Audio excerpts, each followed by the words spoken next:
Foi com enorme surpresa que Scrooge, enquanto escutava os gemidos do vento e pensava como era espantoso moverem-se através da escuridão solitária sobre um abismo insondável, cujas profundezas se mantinham secretas e misteriosas como a morte, foi com enorme surpresa que Scrooge, em tais pensamentos embrenhado, ouviu uma estrepitosa gargalhada. Maior, porém, foi o seu espanto ao reconhecer nela o riso do sobrinho e verificar que se encontrava numa sala cheia de luz e acolhedora com o espírito que, a seu lado, sorria ao fitar o dito sobrinho com uma expressão de aprovadora afabilidade. Ria-se o sobrinho de Scrooge. Se por acaso conhecerem, ao que duvido, um homem com um riso mais contagiante que o do sobrinho de Scrooge, só posso dizer-vos que gostaria de conhecê-lo também. Apresentem-mo e cultivarei a sua amizade. É a justa, imparcial e nobre lei das compensações que faz com que, havendo contágio na doença e no sofrimento, não haja também nada mais contagioso que riso e bom humor. Quando o sobrinho de Scrooge se pôs a rir daquela maneira, agarrado à barriga, agitando a cabeça e franzindo o rosto nos mais extravagantes esgares, a sobrinha de Scrooge, por afinidade, soltou o mesmo riso franco. E os amigos ali reunidos, que não lhe ficavam atrás, juntaram-se ao coro de alegres e ruidosas gargalhadas. Ele disse-me mesmo que o Natal era uma tolice, juro, afirmou o sobrinho de Scrooge, e está convencido disso. Pior para ele, Fred, redarguiu a sobrinha de Scrooge, em tom indignado. Abençoadas estas mulheres que nunca se ficam pelo meio termo, dizem sempre o que pensam.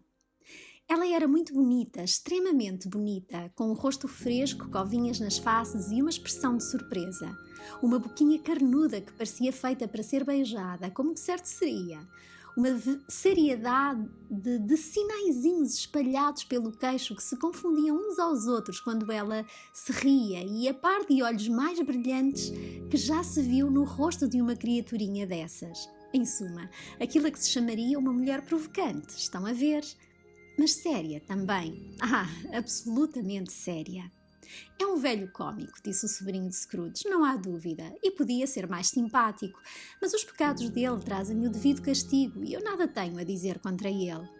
Tenho a certeza que ele é muito rico, Fred, aludiu a esposa. Pelo menos é o que tu me dizes sempre. E que tem isso, minha querida, replicou o sobrinho de Scrooge. A fortuna de nada lhe serve. Não pratica o bem com ela, nem por isso vive mais confortavelmente. Não tem a satisfação de pensar que um dia há de beneficiar-nos a nós com ela. Não tenho paciência para ele, comentou a sobrinha de Scrooge, e as irmãs, bem como todas as outras senhoras, expressaram a mesma opinião. Eu tenho, redarguiu o sobrinho de Scrooge. Ele faz-me pena e mesmo que tentasse não conseguia zangar-me com ele. Quem é que sofre com as suas embirrações? É sempre ele. Portanto, meteu na cabeça que não gosta de nós e não vem cá jantar. Qual o resultado? Não perde grande jantar. Pelo contrário, acho que perde um ótimo jantar, observou a sobrinha de Scrooge. Toda a gente disse o mesmo, e convenhamos que deviam ser juízes competentes, tendo acabado precisamente de jantar. Servia-se agora a sobremesa e estavam todos reunidos à volta da lareira, à luz do candeeiro. Ora bem, apraz-me ouvir isso, declarou o sobrinho de Scrooge, porque não tinha lá muita confiança nestas jovens donas de casa. Que me dizes tu, Topper? Topper ficara nitidamente de olho numa das irmãs da sobrinha de Scrooge, pois respondeu que um homem solteiro era um pobre e um marginalizado que não tinha o direito a expressar qualquer opinião a esse respeito. Ao ouvir isto, a irmã da sobrinha de Scrooge arrumiça com uma gola de renda, não a das rosas. Corou. Continua, Fred, disse-lhe a mulher batendo palmas. Ele nunca acaba o que começa a dizer. É tão tolo.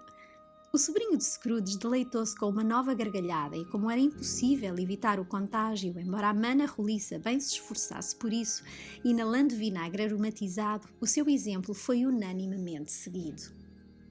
Eu ia apenas a dizer, prosseguiu o sobrinho de Scrooge, que o resultado da antipatia dele por nós, negando-se a confraternizar connosco, é, quanto a mim, ele perder uns momentos bem passados que não lhe fariam mal nenhum. Estou certo de que encontraria aqui uma companhia mais agradável do que a dos seus próprios pensamentos, seja no escritório bolorento, seja naqueles aposentos empoeirados. Tenciono dar-lhe todos os anos a mesma oportunidade, quer ele queira, quer não, pois faz-me pena. Pode praguejar contra o Natal até morrer, mas farei com que a sua opinião melhore. Aposto convosco, se lá me apresentar bem disposto, ano após ano, e lhe perguntar como vai, tio Scrooge, se isso apenas fizer com que ele decida deixar 50 libras àquele pobre amanuense, já é alguma coisa. E acho que ontem o abalei um pouco. Foi então a vez dos outros se rirem ao ouvi-lo dizer que abalara Scrooge. Sendo, porém, um homem de boa índole e não se importando com o motivo do riso deles, pois rir-se-iam à mesma, Fred incentivou a boa disposição geral, passando alegremente a garrafa. Depois do chá, foi a vez da música. É que se tratava de uma família com veia musical e posso garantir-vos que quando cantavam um madrigal ou um cânon, sabiam o que estavam a fazer, sobretudo o Topper, que aguentava os graves como um verdadeiro baixo, sem nunca lhe incharem as veias das têmporas ou congestionar o rosto.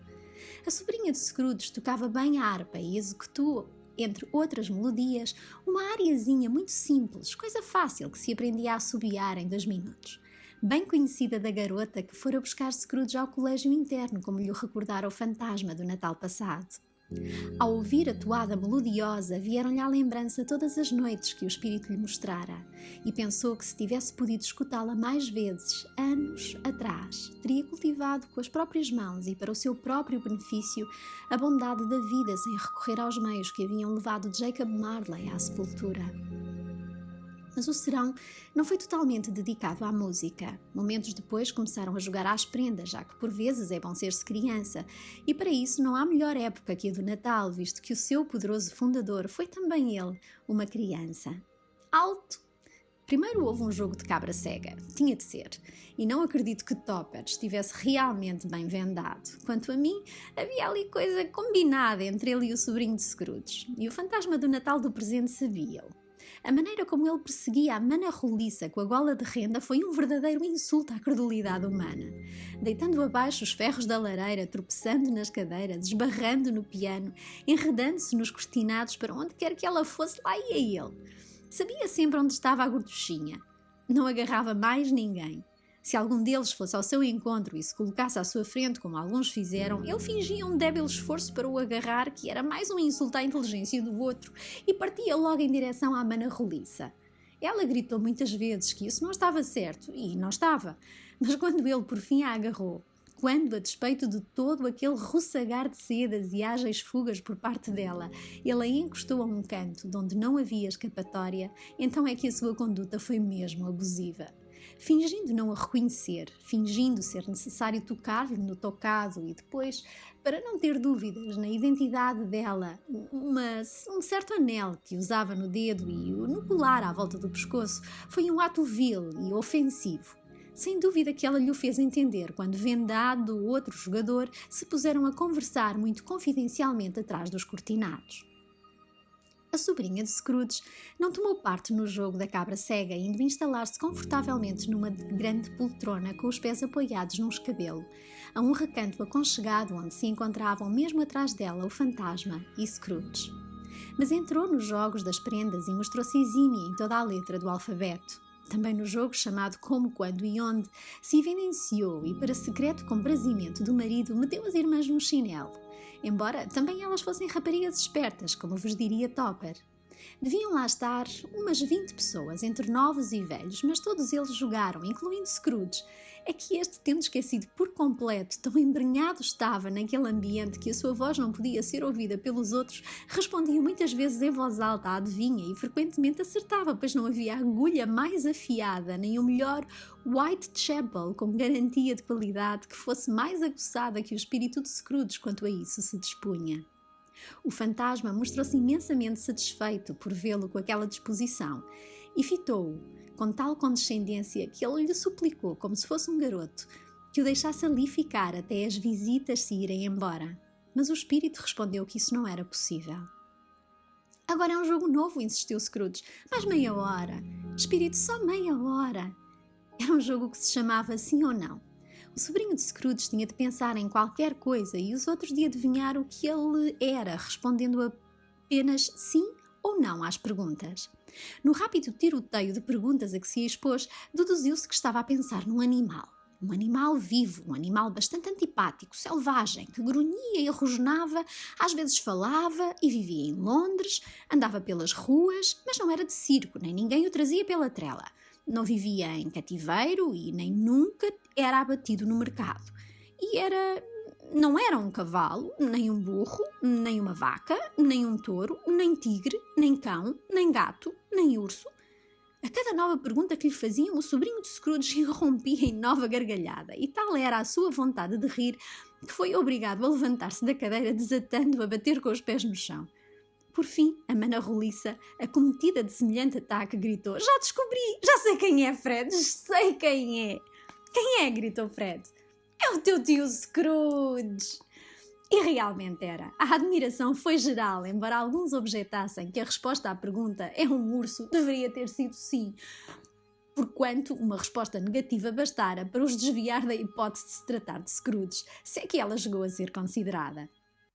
"A verdade é que ele nos divertiu imenso", observou Fred, "e seria uma ingratidão da nossa parte não bebermos à sua saúde. Aqui está, mesmo à mão, uma taça de vinho quente e aromatizado com que vamos brindar ao tio Scrooge." "Bom, então à saúde do tio Scrooge", gritaram todos. "Um Feliz Natal e um próspero Ano Novo para o velhote, seja ele como for", continuou o sobrinho. "Ele não me aceitaria tais votos, mas mesmo assim, oxalá se realizem. Ao tio Scrooge." O tio Scrooge tornara-se imperceptivelmente tão alegre e jovial que teria retribuído os votos, agradecendo a pessoas alheias à sua presença, num discurso que elas não ouviram, se o fantasma lhe tivesse dado tempo. Mas todo o quadro se desvaneceu pronunciada que fora a última palavra do sobrinho, e Scrooge partiu mais o espírito para novas andanças. Foi muito o que viram, grande a distância percorrida, e muitos os lares que visitaram, mas sempre com um final feliz. O espírito detinha-se junto do leito de enfermos e estes alegravam-se. Em terras estranhas, as pessoas sentiam-se mais ambientadas. Ao pé de homens desalentados, e estes pacientes entregavam-se a novas esperanças. Ao lado dos pobres, e eles julgavam-se ricos. Em asilos, hospitais e cadeias, em qualquer refúgio de indigentes, onde a vaidade do homem não tinha ainda, na sua efêmera autoridade, trancado a porta e impedido a entrada, o espírito deixou a sua bênção e ensinou a Scrooge os seus preceitos. Foi uma longa noite, se é que foi apenas uma, mas Scrooge tinha quanto a isso certas dúvidas, pois parecia que todo o período das festas se condensara no espaço de tempo que passaram juntos. Também era estranho que, enquanto Scrooge permanecia inalterado a sua aparência exterior, o fantasma tivesse envelhecido e de uma forma bem visível. Scrooge reparara nessa mudança, mas nada comentou até ao momento em que saíram de uma reunião de crianças que festejavam a Noite de Reis e, olhando para o espírito ao encontrarem-se num espaço aberto, se apercebeu de que o cabedelo dele estava grisalho. "A vida dos espíritos é assim tão curta?" perguntou-lhe.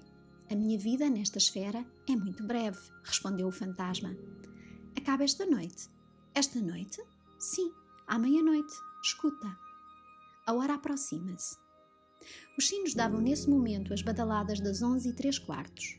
"Desculpa se a minha pergunta é injustificada", disse Scrooge, com o olhar fixo no manto do espírito, "mas estou a ver uma coisa estranha, que não te pertence, a sair da orla das tuas vestes. É um pé ou uma garra?" "Bem podia ser uma garra, a ver pela pouca carne que a cobre", foi a triste resposta do espírito. "Olha para aqui." Das dobras da túnica fez aparecer duas crianças, infelizes, abjetas, assustadoras, repugnantes, miseráveis. Ajoelharam-se aos seus pés e agarraram-se-lhe às vestes. "Oh, homem, olha para aqui.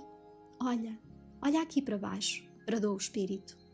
Eram um rapaz e uma rapariga, macilentos, escancelados, andrajosos, de expressão carrancuda e feroz, mas também servis na sua humildade, onde a graciosa juventude devia ter-lhes embelezado as feições, retocando-as com as suas cores mais garridas. Uma mão sediça e mirrada, como a da velhice, beliscara-as, distorcera-as, retalhara-as em pedaços. Onde os anjos se teriam sentado num trono a cultivavam demónios de olhar cruel e ameaçador. Não há mutação, degradação ou preservação da raça humana, seja em que grau for e através de todos os mistérios da maravilhosa criação, que conduz a monstros tão horríveis e medonhos. Scrooge recuou, estarrecido. Tendo-lhe sido dessa maneira apresentadas, tentou dizer que eram lindas as crianças, mas as palavras morreram-lhe na garganta, recusando-se a colaborar em tão grande mentira. São teus filhos, espíritos? Conseguiu apenas dizer. São filhos do homem, respondeu o espírito, baixando os olhos para eles, e agarraram-se. A mim, apelando em nome dos pais. Este rapaz é a ignorância e a rapariga, a necessidade. Tem cuidado com ambos e com todas as suas condições, mas sobretudo com o rapaz, pois vejo escrito na fronte dele a palavra condenação, a menos que seja apagada. Nega-o, clamou o espírito, estendendo o braço em direção à cidade. Calunia aqueles que tu dizem. Admite-o para levares por diante os teus facciosos desígnios e piora as coisas. E espera pelo resultado. Eles não têm proteção nem recursos, exclamou Scrooge. Não há prisões, retorquiu o espírito, virando-se para ele pela última vez e com as suas próprias palavras. Não há albergues. O sino bateu às 12. Scrooge, à sua volta, à procura do fantasma, mas não o viu. Silenciado o eco da última badalada, lembrou-se do vaticínio do velho Jacob Marley e ergueu os olhos. Deparou com o solene vulto de um fantasma que, de manto e capuz, leve como a neblina, vinha na sua direção.